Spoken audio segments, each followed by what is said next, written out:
interactions, your credit card swipes, web searches, locations, likes, they're all collected in real time into a $1 trillion a year industry. Social media played a huge part in the 2016 election. It was used to get the message out for then candidate Trump and to spread false information. It's called the Silk Road. Silk Road. $1 billion online marketplace for illegal It's like drugs. eBay for drugs. Fraud is not the first place to have sold drugs on the internet, and it won't be the last. We are the darkness.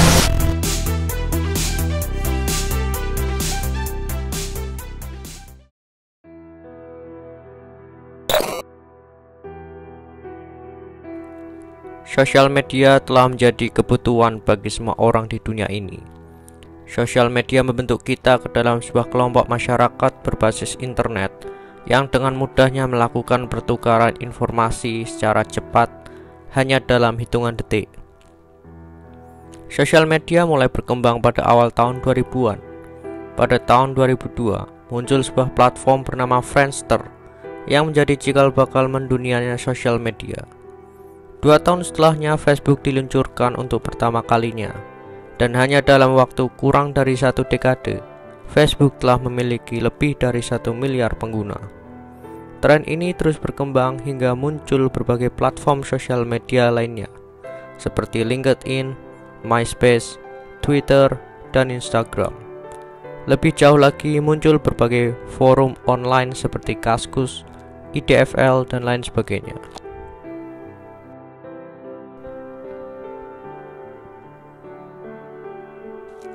Psychopath Social Network. Dengan berkembangnya internet dan sosial media dari tahun ke tahun, tren ini juga merambah ke dalam deep web.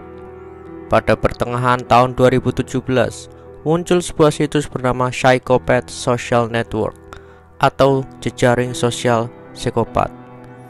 Pada awalnya, situs ini sangat sederhana untuk ukuran sebuah platform sosial media. Terdapat sebuah form untuk melakukan registrasi, dan setelah kita registrasi, selanjutnya kita akan diarahkan ke dalam sebuah halaman untuk melakukan login. Setelah kita login, kita akan dihadapkan dengan halaman beranda yang menurut saya tampilannya masih normal. Menu-menu yang ada di dalam situs sosial media ini terlihat kurang lebih sama dengan sosial media lainnya. Terdapat menu beranda, members, forum, groups, foto, events, project, dan questions. Pada awalnya hanya ada 2 grup yang tersedia di situs ini, grup hacking dan grup yang membahas tentang torture atau penyiksaan. Situs ini juga mempunyai fitur chat untuk melakukan chatting sesama anggota, sama halnya dengan Facebook. Setelah memiliki pengguna yang cukup banyak, situs ini kemudian merombak tampilan situsnya secara besar-besaran.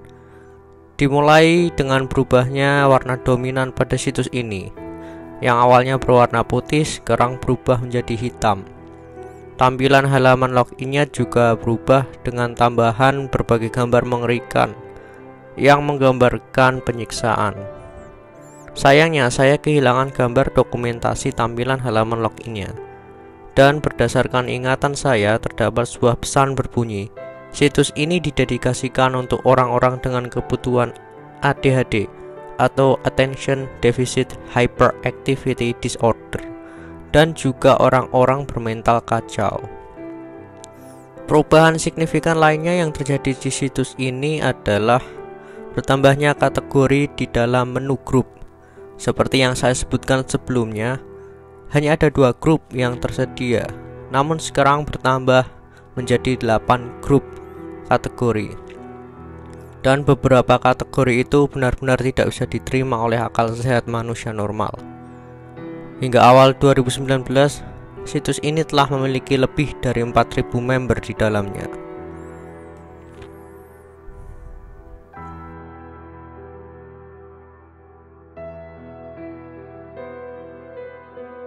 Who is behind the psychosocial network? Mungkin kita bertanya-tanya siapa sosok di balik situs ini.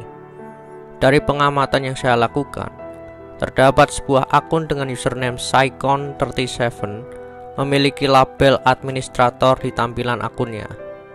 Saya asumsikan dia adalah admin dari situs tersebut. Gambar profil dari akun Saikon37 ini cukup mengerikan kalau dilihat dari tampilannya. Namun setelah saya melakukan pencarian di Google dengan fitur reverse image, saya menemukan bahwa profil picture tersebut adalah seorang aktris bernama Yolandi Visser yang lahir di Afrika Selatan dan terkenal lewat film Chappie yang dirilis pada tahun 2015. Apakah admin situs ini seseorang yang berasal dari Afrika Selatan atau dia hanya seorang penggemar dari Yolandi Visser? Yang menarik selanjutnya adalah member di situs ini memiliki level yang berbeda-beda. Ada beberapa member yang memiliki level di akunnya seperti moderator dan VIP. Saya tidak tahu apa keistimewaan dari level moderator dan VIP. Apakah mereka membayar untuk bisa mendapatkan level tersebut? Atau mereka tergabung dalam sebuah lingkaran yang lebih privat dari member lainnya. Di dalam penelitian saya menemukan sebuah wawancara dengan admin situs ini, yaitu Saikon37, yang dilakukan oleh sebuah website. Dan berikut adalah wawancara yang saya terjemahkan ke dalam bahasa Indonesia.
Yang menarik di sini adalah Saikon37 mengaku dia adalah pemilik dari 2 situs terkenal lainnya di Deep Web dan juga sedang mengerjakan suatu proyek di Deep Web.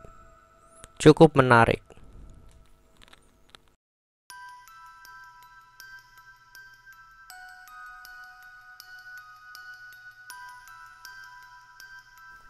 Dalam kurun waktu 2 tahun setelah situs ini pertama kali diluncurkan, FBI bersama lembaga penegak hukum lainnya telah berhasil membekukan situs Psycho Social Network, tepatnya pada pertengahan tahun 2019. Apa alasan situs ini dibekukan oleh pihak berwenang? Berdasarkan pengamatan saya, beberapa anggota situs ini telah memposting instruksi mirip teroris dan cara-cara untuk meracuni seseorang. Kemudian yang menjadi alasan kuat situs ini dibekukan adalah salah satu member situs ini memposting hal-hal yang berbau pornografi anak, yang pada dasarnya postingan semacam itu dilarang oleh admin. Seorang username bernama Turkish Candy dengan level VIP tampaknya telah memposting hal yang berbau pornografi anak. Dan sejak awal, mungkin pihak berwenang telah menyusup ke dalam situs ini dan mengamati perilaku para member di situs tersebut. Jika dilihat dari beberapa postingan para member di situs ini, besar kemungkinan bahwa alasan dibekukannya situs ini adalah karena kesalahan member itu sendiri. Terima kasih telah menonton video ini. Jika kalian menyukai video penelusuran deep web semacam ini atau internet misteri lainnya, silakan subscribe dan share video ini. Sampai jumpa di video selanjutnya dan tetap waspada karena kebenaran ada di luar sana.